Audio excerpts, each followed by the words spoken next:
Metro brands ने अपनी Q2 के नंबर रिलीज़ कर दिया, तो चलो नंबर्स को एनालाइज करते हैं। तो क्वार्टर 2 के नंबर इसके देखते हैं कैसे आए। क्वार्टरली और प्रॉफिट लॉस देखने से पहले हमें रेशो देख लेनी चाहिए एक बार इसके। तो यहाँ पर जो मार्केट कैप है उसके हिसाब से ये एक मिड कैप कंपनी है, मतलब कि यहाँ पर 32,000 करोड़ की कंपनी है ये एक। और एक यहाँ पर इसका जो पी चल रहा है वो बहुत ज़्यादा चल रहा है उसका, और जो बुक वैल्यू है वो 66 की है।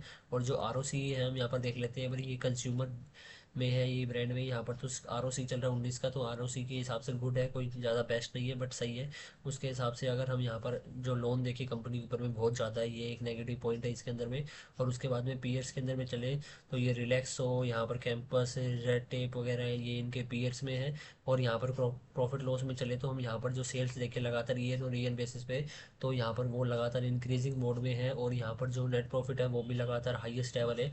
बट यहाँ पर जो पिछले साल के मुकाबले, यहाँ पर जो FY 24 के मुकाबले यहाँ पर नेट प्रॉफिट है वो कम निकल गया है। और यहाँ पर जो ऑपरेटिंग प्रॉफिट मार्जिन है वो इनका हाईएस्ट एवर है 30% के समथिंग का, मतलब कि 30% के समथिंग ही कमाते हैं। और बट एक चीज़ नेगेटिव है इसकी, जो बोरोइंग्स है वो बहुत ज़्यादा बढ़ रही है।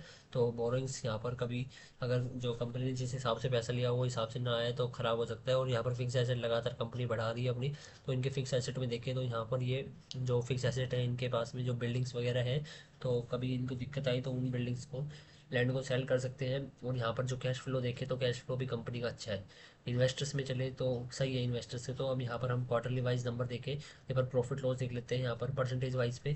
तो यहाँ पर परसेंटेज वाइज अगर हम चलें तो जून क्वार्टर को यहाँ पर सितंबर क्वार्टर से कंपेयर करेंगे, तो पिछले जून क्वार्टर में यहाँ पर उसके मुकाबले सितंबर में 3-3.5% की जो यहाँ पर सेल्स है वो इंक्रीज़ होकर आई है जून क्वार्टर के मुकाबले।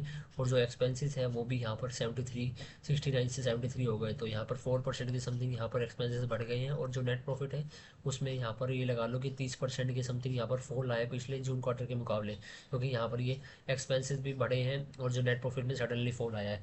और हम यहाँ पर देखें एक बार ये नेट प्रॉफिट में क्यों फॉल आ रहा है, तो हम यहाँ पर देखें तो इसके जो ऑपरेटिंग प्रॉफिट मार्जिन है वो इस क्वार्टर में यहाँ पर कम हो गए। पहले 31% के होते थे, अब वो सीधा से वो 26% के यहाँ पर ऑपरेटिंग प्रॉफिट मार्जिन हो गए। और जो यहाँ पर एक्सपेंसेस भी है वो यहाँ पर कंपनी के ज़्यादा हो गए, पिछले 69% के थे और यहाँ पर 73 के हैं।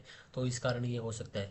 उसके बाद में अगर हम ईयर ऑन ईयर बेसिस पे देखें तो यहाँ पर जो FY 25 के में यहाँ पर FY 24 को देखें तो 6.5% की ग्रोथ है। और जो एक्सपेंसेस है वो नॉर्मल बने हुए हैं जितने रहते हैं। और यहाँ पर नेट प्रॉफिट में FY 25 में यहाँ पर 14.5% के समथिंग का फॉल आया है। तो आई होप आपको अंडरस्टैंडिंग मिल गई होगी। जो इसका जो चार्ट है वो भी यहाँ पर शेयर जो यहाँ पर 2023 से है वो यहाँ पर एक ही रेंज में है, उससे ऊपर गया नहीं है। ठीक है, तो मिलते हैं नेक्स्ट वीडियो में।